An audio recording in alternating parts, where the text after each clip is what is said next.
Hey everyone, Crazy here, with Fragile. Welcome to the second video. Oh no, it's not the second video, it's actually the second game because I got mixed up, or at least the replays got mixed up. Anyway, welcome to the third video of the best of 5 between GnarWallMan and TossBoss.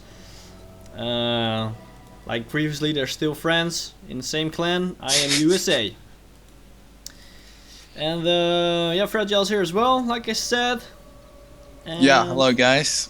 Yo. The previous game was pretty cool, even though they were like turtling like hell. But I get pretty excited for this game and see what they're up to. Yeah, the previous game we commentated was actually quite fun to see. It's getting scary outside. I guessing they're meaning the weather in the USA, if they're actually living in the USA. Storms, hurricanes, tsunamis. What is it, guys? Tsunamis? Tsunamis? I don't think so. Hurricanes then. Maybe earthquakes. Earthquakes, perhaps. Oh, well, it seems their connection is not failing. Anyway, let's take a quick peek at the opener. See this sneaky drone here trying to ninja a hatchery. Will the probe actually delay it? It seems he will. Going for the fight with the drone. Note that a probe will never win from a drone in an all-out battle, but delaying the hatchery a bit is the correct choice here. Zergs like to fast expand. Denying them the expansion is okay. And this is actually the moment where TossBoss could have just extended the play. Maybe a tip if maybe you don't know this little trick. If you hold the shift key down, the left shift key, and press around with the right key mouse button, you will actually queue up commands for units, so they will just keep walking. Obviously they will be taking hits, but that way you can just delay the hatchery a bit longer. And eventually you could also throw down a pylon. I mean, spawning pool of G-Man is quite late, preventing him from actually expanding fast. Let's take a look at TossBoss and his opener, standard opener like we saw in the last two games. This map actually is okay for walling in this side of your base, for going fast expansion. Oh yeah, and something else. If you're gonna scout your opponent's base, just stay for a while and see what production building he's going for. Yeah, like Deckard Cain says from Diablo 2 and 3, stay a while and listen. Or something, I can't do the voice. And see, just observe what he is doing. Yeah, like we said before, knowledge is power. And power is more fun. Anyway, the Speedy Overlord is moving out. Will he be in time at the Protoss base to scout the tech? TossBoss is going. A small hint there. Send your first Overlord out to the base. Actually use a drone to scout out. That's better as well. But I guess it's Gold League, so it doesn't matter. Will the probe be taken out by these Zerglings? No, they'll just run by. Ooh, always attack move. Always use attack move. Attack move is a lot better indeed. It actually gives you more map awareness. For example, if you're a player who is not watching the map 24/7, the minimap, you actually get a highlight when your units start attacking. So just a small tip there for everyone who's not doing so already. And let's see what is happening in the base of the Zerg. Nothing much. Pretty standard openers. Supply locked. That's something you should prevent at all times. Let's take a quick look at the Protoss. Warp gates. Robotics again, so I guess we'll be seeing some more prison play again. Twilight Council in the beginning. Yeah, and 6 minutes. It's pretty. And if you're going for a late expansion as it is, 6 minutes, just do some more harassment. I mean, if you allow the Zerg to get more economy, which they usually have, that's no big deal. But G-Man is actually in the lead quite hard. Take a look at drone count is okay. But you have 27 probes in your first base. What does it tell you? It actually means that your main base will be mined out earlier. And most efficient amount of workers in your mineral line is 16. Obviously 24 is faster, you will mine faster, but it isn't a linear increase. I don't know what's the decrease of that. Not exponentially, but the other way around. The effect is less. Some nice Overlord cleaning up. Ooh, Toss is going for a Dark Shrine. Dark Shrine? Oh, will we be seeing something new? Yes, we will. A Dark Shrine indeed, so we will be seeing DTs. It also enables T-Boss to go for Archons, which obviously are very nice versus Zerglings if they can get a couple of nice hits. And Mothership Core enjoying himself smacking these Zerglings. Throwing the ice balls at him.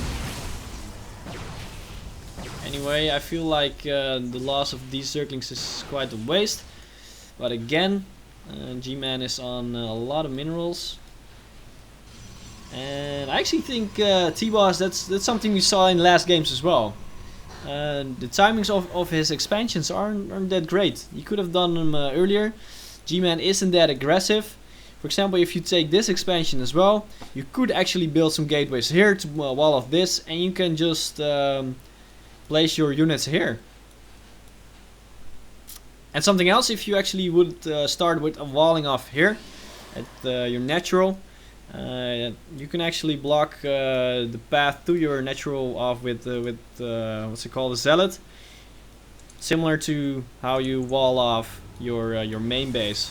Obviously, you need some more buildings for that, but it gives you 3 bases from which you can mine, and a Protoss on 3 bases is quite OP. You can do quite a lot with that.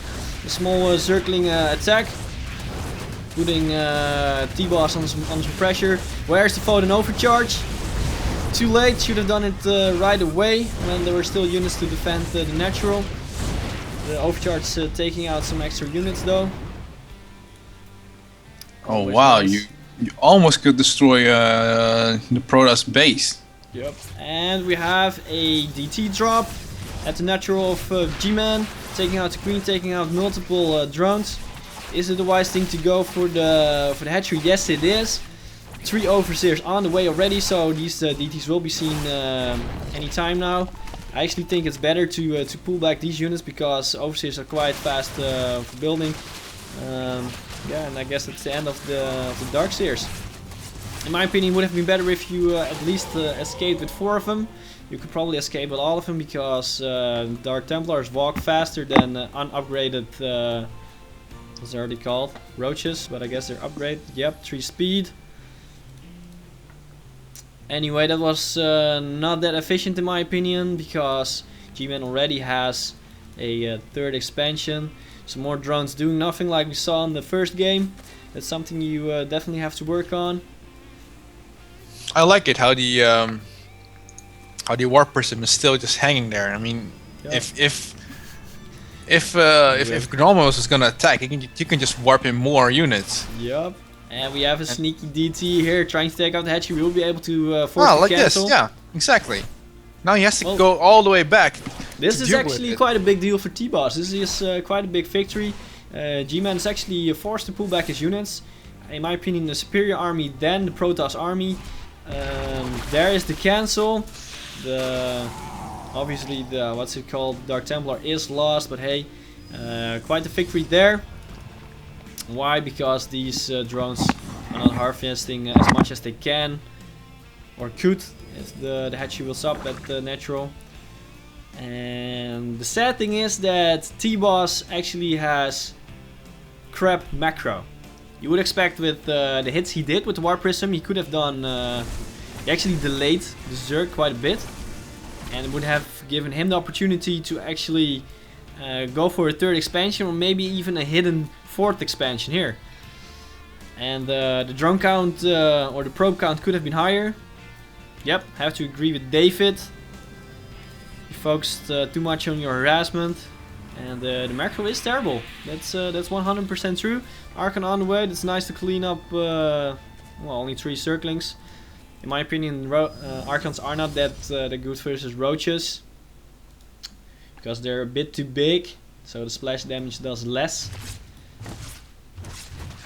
And we have a Hydralisk Den. So we'll be seeing new MM of the Zerg. And again, something worth mentioning, like I said in the previous 2 videos, as a Protoss, you cannot just wait out in your base and wait for your Colossi to pop up. You have to take the lead in a game, in a matchup Zerg versus Protoss. You have to determine the pace. You have to force a Zerg to build whatever you want him to build. Like we saw in the previous video, he went Mutalisk because the map was quite nice for Mutas. You don't want him to go Mutas, so go Phoenixes. Like 2 or 3 Phoenixes is enough to prevent him from going Mutalisk, unless you have a really stubborn Zerg player who finds himself the almighty awesome Mutalisk Poner noob. Whoa. And will this be a clash of clashes? Roaches versus Immortals, not the best of ideas. I actually think TossBoss could have done some damage here if he would just attack. Don't you agree? Really? I mean, there's like, he has a lot of roaches. Yeah, now he has, but if we go back like 2 or 3 minutes ago, TossBoss didn't have that much less than he has now. Yeah, okay. The Zealous could have tanked the first shots, and those Immortals could have just like wiped burned them out. away Yeah, roaches. that's true. I mean, 50 armored versus what's it called, versus armored. 50 damage. Whoa. 3 shots. You almost could have like delayed the upgrade for the Hydralisk, and also stopped the Hydra production. Yup. That would have been a big victory 15 for points. He had TossBoss. DDs. Okay. Damn. It would actually help if you would have had your first weapon upgrade already. Then it would have been down 100%. G-Man is doing a nice job on the hatcheries. He knows that his enemy is on 2 bases. So going for a 4th only extends his lead. Let's take a look at the units killed. Bane. Yeah, David is absolutely right. You disengage with the DDs. Yep. Anyway, TossBoss decided to go for the 3rd base. Finally. And It got denied though. Yep, it got denied. But they're like, there's like a lot of space like all the way. Yeah, you On the could west actually side. try a hidden base. I mean, Yeah. let's take a look at G-Man's vision. Now we only see what G-Man sees. And what do we see? We don't see a whole lot. Of course, we see the right half of the map.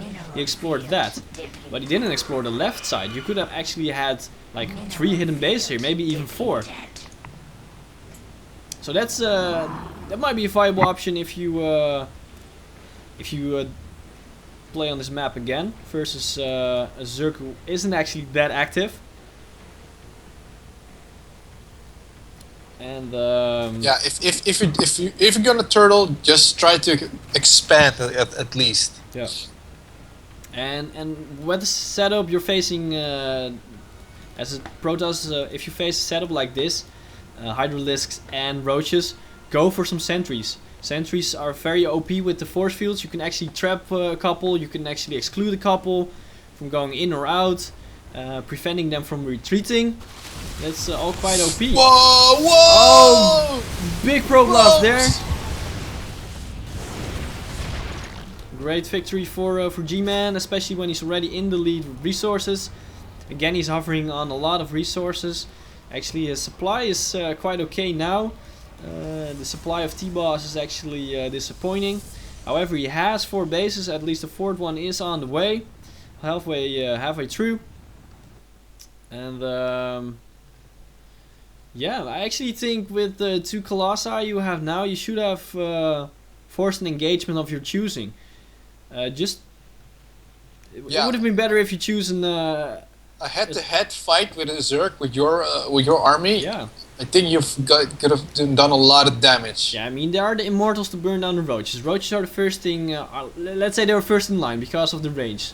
Hydras have 6 range, Roaches have 5 range, so they will be in front of the Hydralisks. Like I said before, Immortals will burn down the Roaches in 3 shots. You will have Colossi burning or doing some AoE damage. You have the Zealots to tank and some Stalkers to soak up some damage as well, and to deal some additional damage to Roaches. Yep. What does that mean? It actually means that you can win an encounter. Just go head on. And this is exactly the spot where you want the Zerg to be in a choke point. So your Colossus or your Colossi can do maximum damage. As a pro, it is okay to stay in a ball as it is. That's the strength of a Protoss. Look at the damage the Colossi are doing. 7 kills, 5 kills, 3 kills, 3 kills. Wow. 9 kills. And this is the moment where you as a pro has to keep pushing. Keep pushing. You have the momentum. You have the superior units at the moment. Just chase them down. Turtling in your base is not the best option as a Protoss. And we'll be seeing something else from T-Man. Oh, he's going for Vipers. That's something we saw in the first game. Only then the Vipers were actually quite useless. Nothing. Yep. No! What are you doing? He's doing What the hell? consume. Why you do that, son? You make me so sad. Actually, it's quite funny, but let's do the Husky pro tip of the day. Whenever you do consume, construct a couple of, what are they called? Let's look it up. Evolution chambers. They're only 75 minerals. Just build like, I don't know, 8 evolution chambers. I mean, you got the cash for it. Now you actually, okay, you do have a second Hydralisk then, so that's okay. But never do it on whatever buildings except the evolution chamber. Never do it in ladder game. Yeah. And okay, that was hilarious. And doing it on your hatchery is not the best of ideas. I mean, if he comes again with an immortal, what's it called, immortal prism attack, then the hatcheries will go down even faster. Anyway, Vipers on almost maximum energy, which what does that mean? A duct, blinding clouds, all OP versus what are they called, Protoss. Wat ben je aan het zeggen? Holy shit. Oh shit. Sorry for the small interruption there. Someone hacked Just into our Skype. Skype. Yeah. So luckily this game isn't fast-paced. They're just staring at each other. And if anyone saw the big encounter here, will the Colossi get abducted? Some big hits from the Colossi. Oh, nice abducts there. All the Colossi are down and abducted. Wow. And I guess that's it for TossBoss. Oh, your immortals. Yup. And this is exactly the reason why you don't want to let the Zerg in the lead as a Protoss. They can do whatever they want. I mean, they know what kind of units you have. They know what's good versus the units you have. Losing a couple of Vipers there. And the worst thing, they can regenerate their army like in seconds. Yeah, you really have to keep the pressure. Don't give them the opportunity to do whatever they want. That's like the worst position you can be in as a Protoss. Anyway, I guess this will be the end of this game. Nothing much to add to this game, to be honest. Maybe. I mean, well, yeah. Yeah, the timer's almost done. Yes. 30 more seconds. 1, 2, 3, 4, 5, 6, 7, 8. And 2 Colossi doing. What if he went for 9 Dark Templars now? 9 Dark Templars? Yeah. What do you mean? Well, oh wait, he has 5 of those overseers. Never mind. Yep. I only seen 1, and then he was almost dead. Damn it, GG. And that control, well, the control was okay for you guys, I guess. Anyway, nothing much to add compared to the previous video, in my opinion. Well played by G-Man. Definitely some improvement compared with the first part of this best of 5. And hopefully we will see TossBoss being more proactive in the next game. Yep. So hang in there, guys, and just wait. This will be the 4th game, right? That will be the 4th game if the order is correct, which I doubt because the order is already incorrect. Yeah. Anyway, I hope you guys enjoyed it and stay tuned for more. Bye bye. Bye.